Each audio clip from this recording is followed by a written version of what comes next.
and welcome back to Dunge. It's been a bit of a disaster this month. I've got quite a few plans to do a lot of work and get stuff done, but I had a bit of a nightmare with the water coming into the garage one morning. I came out here and I'd got water all over the floors, all under the baseboards, all under these boxes, over in that corner it's all wet. So from right over there,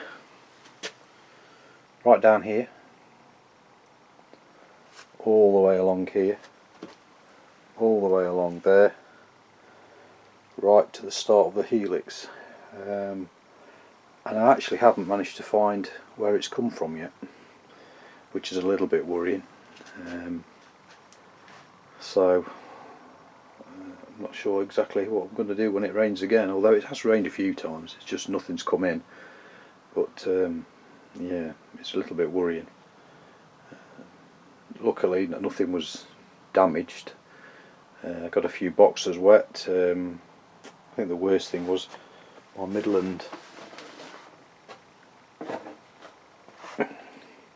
my lovely Midland Pullman box was sat in the water when I came in on the Saturday morning, but luckily it's not damaged it.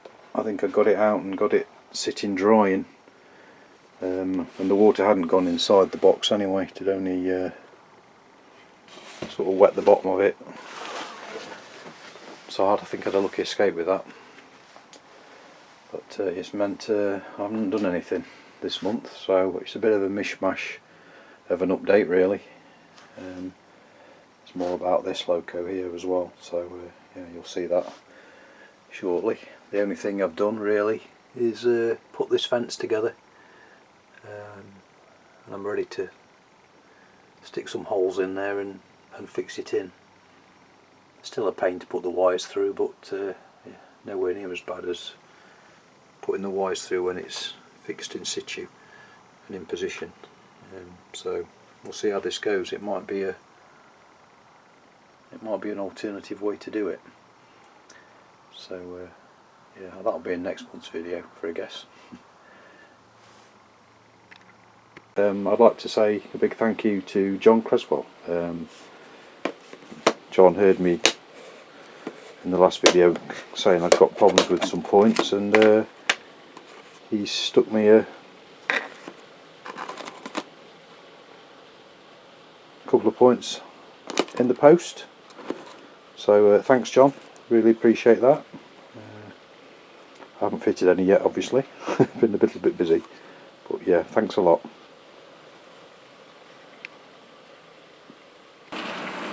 I had started peeling some more foam to start that area of land up there on the top of the hill, but as you can see I only got halfway through that as well, so hopefully I'll get a little bit more done to this time. There we go. It's been alright painting this house because this stuff normally comes off really easily. This one doesn't seem to want to come off.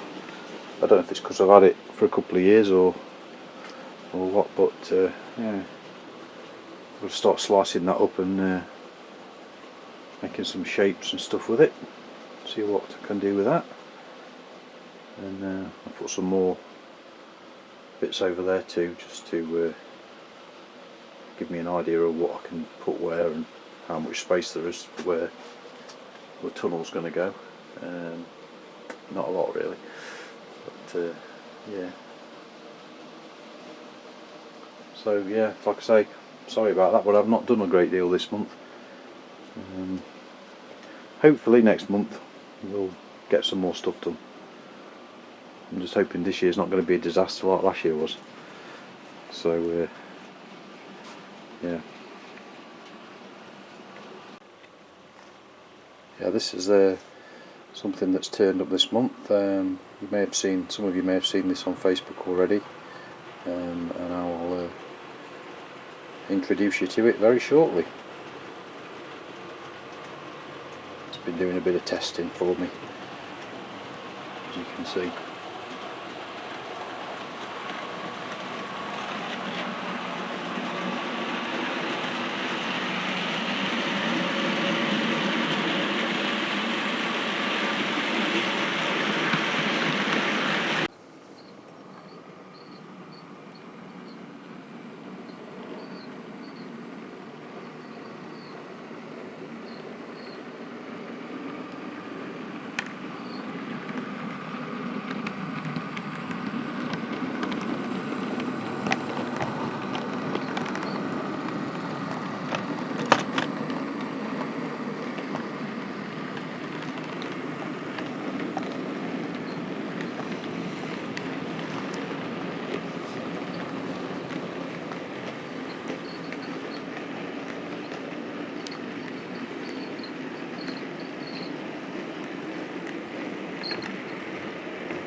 So here we have the latest acquisition. It's been a long time coming, this one.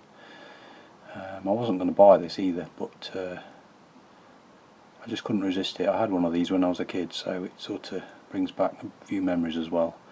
I had the Hornby version. I've got to say, this Dapol 29 is amazing. The detail is incredible, and I'm seeing things all the time that I didn't notice the first time I looked at it. It's a great runner as well. Motor's really strong and slow. It's lovely, and it's got a lot of edge detail on as well. You know, the sides. This grill's like layered. It's amazing. I'm not going to do a review on it or anything like that, but I'll probably put a link in the description below to Jenny Kirk's review on the model. She seemed suitably impressed as well. She did a review on the lime green and Brunswick green one. Yeah, but it's a good runner, really good, and it looks a lot better in the metal, so to speak, than it does in the pictures you see online as well. And there's so many details on it. It's amazing. It's a funny one though, because as far as I know, there were only 20 or so of these produced in real life, and they were all based is it Eastleigh or Eastfield, something like that, in Scotland. I'll get hung for that. But yeah, and I don't think they were particularly brilliant performers either. Well, the initial batch of 21s, they were terrible. And then these 29s were re-engined with the new different version, bigger engine, the Paxman engine, and I think it did improve them, but they were just a non-standard design and earmarked for withdrawal more or less straight away. So unfortunate really, and as is always the case, none of them were saved, which is a shame. They're a little bit of a quirky little engine, I think. Something different on the layout, so I'll try and get some running shots put together, but yeah, I'm really impressed with this. I fitted the Imperium chip, I think it is. It's a 6-function one, that gives you all the functions of the lights and the cabs and everything. So I can operate it one-handed. Everything seems to work. I think it looks really nice. They've done a really good job on this. I've been trying to find my 22 as well, so I could sort of put it side by side, but at the moment I haven't been able to put my hands on it.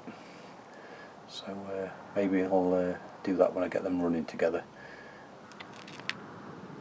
Unfortunately, I haven't got sound in it yet. I'm not sure if it's available yet. I know Richard at Roads and Rails has probably got a version of it, but I'm not quite sure I'm ready to go that far yet. But it's certainly a decent runner. Although my track's a bit dirty at the moment, so we'll see.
So I'd just like to say thank you for all the new subscribers that have come this month. Do seem to have picked up quite a few this month, which is really nice. I do appreciate everybody commenting and just giving me a thumbs up. You know, it keeps me thinking that I'm on the right lines with what I'm doing. So I think I'm getting quite close to 1,000 now as well, which is just mind-boggling. I really do appreciate it, I mean that. Yeah, thank you, and let's hope I've got something a little bit more interesting next month, and I'll get some work done. Alright, thanks ever so much. See you next time. Bye.